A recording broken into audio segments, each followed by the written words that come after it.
네, 안녕하십니까. 2025년 버크셔 해서웨이 주주총회 Q&A 스테이션 섹션 2를 시작해 보겠습니다. 일단 기본적으로 섹션 1은 한 2시간 정도 이루어졌던 걸로 기억을 합니다.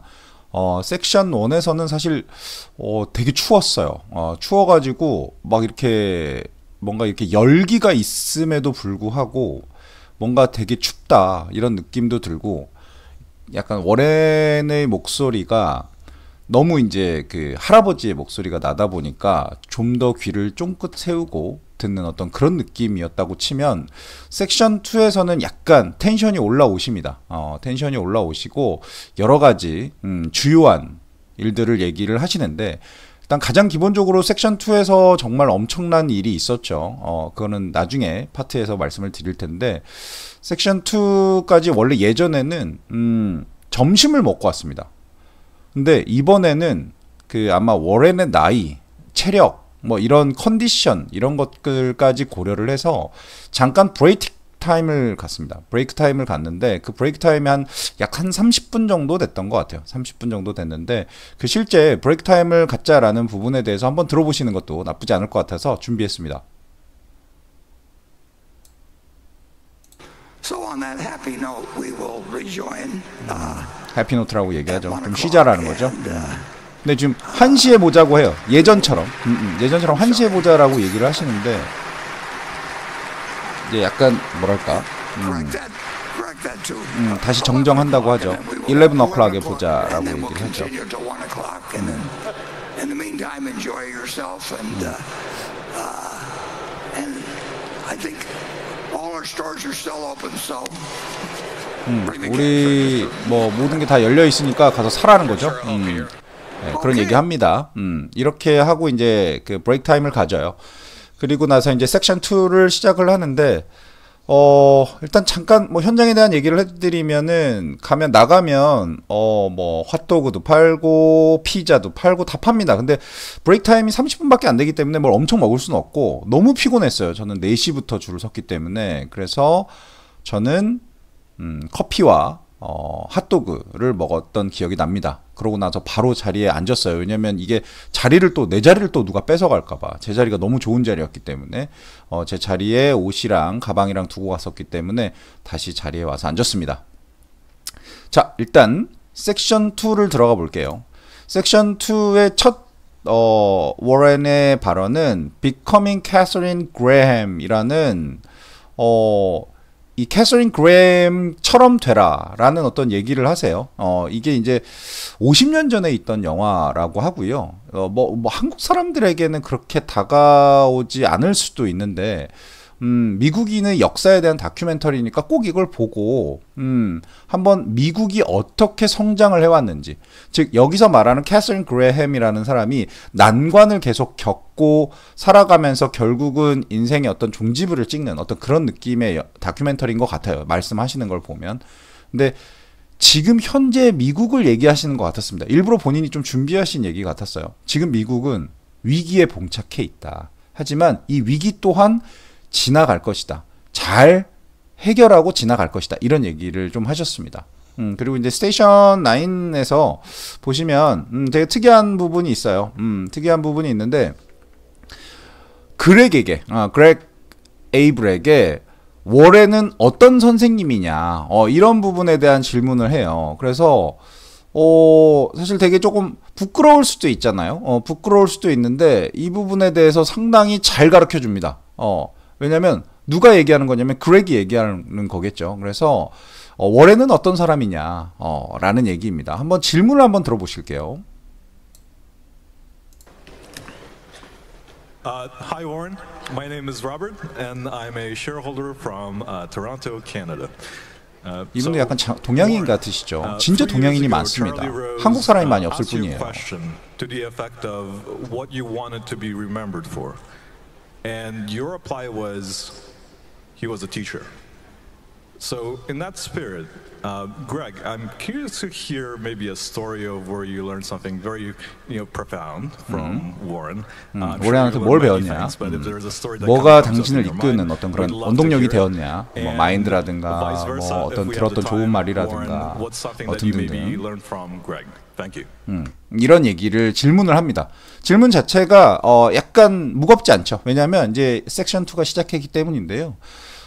좀 요약을 하자면 그렉의 말이에요. 그렉이 봤을 때 워렌이 나에게 선생님이었던 부분에서 큰 기회에 대한 이야기를 한다라는 얘기를 해요. 그러니까 뭐 워렌은 되게 큰 그림을 그리고 있다라는 얘기를 하고요.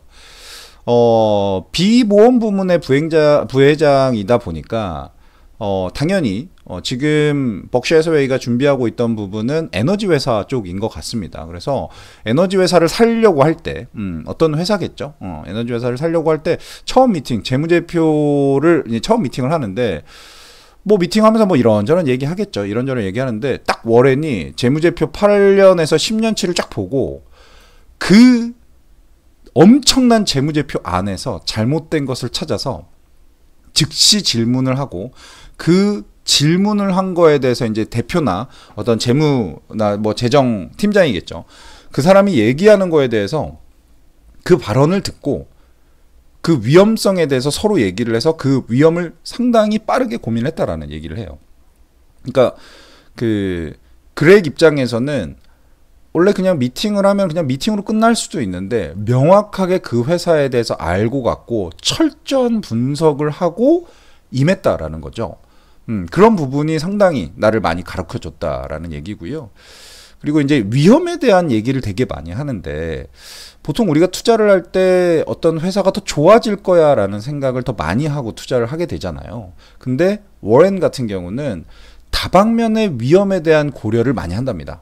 즉 상당히 안정적인 투자자라고 볼 수 있죠. 이 회사가 정말 괜찮은 회사야라고 확신이 들더라도 이쪽 분야에서는 어떤 위험이 있을까? 저쪽 시장에서는 어떤 위험이 있을까? 저런 지표가 나왔을 때 어떤 위험이 있을까? 이런 부분을 재무제표를 보면서 고려를 많이 한다라는 거죠. 즉 스테이션 9의 가장 핵심적인 얘기는 워렌이라는 사람이 선생님으로서 나에게 가르쳐 주었던 거는 철저한 분석과 이해라는 겁니다. 사실 저도 주식을 살 때 미래도 보고 뭐 나름대로 재무 분석도 하고 다 분석을 하고 사는데 그런 분석보다 더 깊이 들어가야 된다는 거죠. 그냥 막 사지 말고 제대로 분석해서 그 위험이 어떤 상황에서 어떻게 해결될지까지 예측을 한 후에 매수를 해라라는 어떤 그런 부분이었던 것 같아요. 그리고 이제 베키한테 그 질문이 넘어갔는데 이제 약간 그렉 에이블 쪽의 질문이에요. 아마 스테이션 9이랑 조금 연결되는 부분인데 그럼 앞으로 그 우리 벅셔 해서웨이는 어떻게 흘러갈 건지에 대해서 그렉 에이블의 뷰는 무엇이냐 이런 부분을 물어봅니다. 사실 아직 은퇴에 대한 선언이 없었던 상황이에요. 워렌 버핏의 은퇴는 아주 마지막에 나오는데 이미 예전부터 그렉 에이블이 회장이 되면 좋겠다라는 약간의 어떤 힌트, 어떤 그런 발언들이 살짝 있었기 때문에 워렌 버핏이 96세가 되기도 했고요. 한국 나이로. 그리고 뭐 여러 가지 부분이 있다 보니까 이 그렉 에이블이라는 사람의 뷰를 상당히 집중해서 듣고 싶었던 질문자가 있었던 것 같습니다. 그래서 그렉이 대답을 합니다. 벅셔 해서웨이가 가지고 있는 투자의 문화와 조직은 매우 훌륭하다라고 얘기합니다. 당연히 자기 회사니까 그렇게 얘기를 하죠. 근데 여기서 약간 볼 수 있는 부분은 뭐였냐면 그렉 에이블이라는 사람은 상당히 드라이하고 재미없는 사람이에요. 되게 겸손하고 뭐 이런 부분에서 본인에게 직접적인 질문이 들어왔기 때문에 약간 유머러스하게 워렌 버핏처럼 할 수도 있는데 아주 진실되고 정확하게 얘기를 해줍니다. 그러니까 벅셔 해서웨이가 갖고 있는 투자의 문화와 조직은 매우 훌륭하다고 하는데 어떤 부분에서 훌륭하냐면 미래를 명확하게 예상하고 대응한다라는 겁니다. 즉 철저하게 분석을 해서 미래에 여러 가지 뭐 상황이 나올 수 있잖아요. 워렌이 매번 하는 말이 뭐냐면 나는 당장 내일 일도 모른다라는 거거든요. 근데 그럼에도 불구하고 미래에 어떤 일이 생겼을 때 플랜 A, 플랜 B, 플랜 C, 플랜 D 이런 걸 되게 많이 만드나 봐요. 그런 투자의 문화가 벅셔 해서웨이가 갖고 있는 어떤 그런 문화라는 것 같고요. 그다음에 조직 체계 자체도 상당히 위험을 잘 관리하는 어떤 그런 파트가 있나 봐요. 그래서 우리 보통 일반적으로 투자할 때는 이 회사가 어떻게 해서 잘 오를까 이런 부분을 생각을 하는데 명확하게 가치 대비해서 가격이 비싸냐 안 비싸냐를 되게 따지는 것 같아요. 애플 같은 경우도 왜 팔았는지는 모르겠어요, 솔직히. 근데 엄청나게 많은 물량을 팔았죠. 그게 위험이 관리가 안 되고 있어서 판 건지, 가치 대비 가격이 너무 비싸서 판 건지 우리는 아직 모릅니다. 그 부분에 대해서는 멘션이 없어요. 하지만 어찌됐건 벅셔 해서웨이가 애플을 판 건 명확합니다. 그러면 이렇게 철저하게 미래를 예상하고 플랜 A, B, C, D, E를 만들어 놓고 위험을 관리하는 회사가 주식을 매도했다라는 건 뭔가 있겠죠. 저도 애플을 갖고 있지만 워렌 버핏이 애플을 팔았다고? 상당히 큰 이슈입니다. 제가 애플에 대한 회사를 알고 있는 것보다 워렌 버핏이 알고 있는 건 훨씬 많겠죠. 근데 저 사람이 팔았다고? 왜? 이렇게 의문을 가질 수밖에 없는 상황입니다. 그리고 레퓨테이션 관련돼서 상당히 중요하게 얘기를 합니다. 이 레퓨테이션은 뭐냐면 버크셔 해서웨이라는 회사가 갖고 있는 레퓨테이션이에요. 그러니까 우리 회사가 지금은 이렇게 가치 투자자로서 뭐 되게 이상한 걸 쫓지 않고 뭐 어떤 그런 시대적인 흐름을 막 타고 이런 걸 안 한다. 이런 부분의 평판 관련해서 우리는 철저하게 이 방식을 따를 거라는 거예요. 그러니까 본인이 회장이 될 거라고 아직 모르고 있습니다. 그럼에도 불구하고 이제 그렉 에이블의 뷰는 이렇다. 그리고 재무제표 철학이라는 얘기를 하는데 이 재무제표 철학은 말 그대로 회사가 갖고 있는 뭐 자산, 부채, 그리고 자본 이런 부분, 우리가 다 알고 있죠. 그런 부분에 대해서 움직임, 그리고 현금 흐름 그런 것들이 우리 분석의 어떤 주요한 어떤 포인트가 될 것이다라는 거고, 이 현금 또한 전략적 자산이다 이런 얘기를 합니다.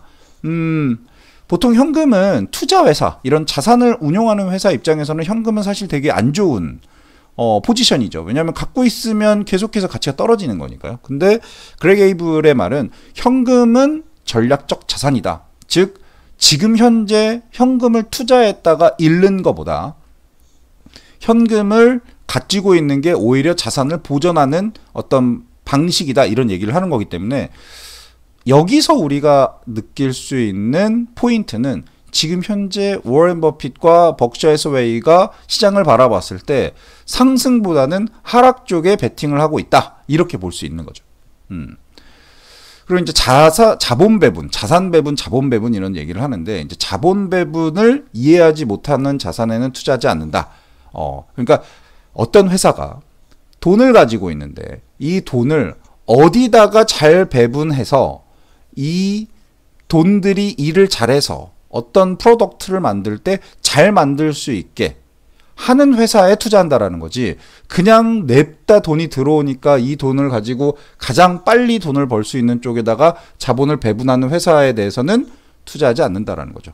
그리고 아마 여기에는 여러 가지 코인이라든가 뭐 최근에 뭐 이런 AI 중에 이렇게 되게 뜬구름 잡는 회사들 많잖아요.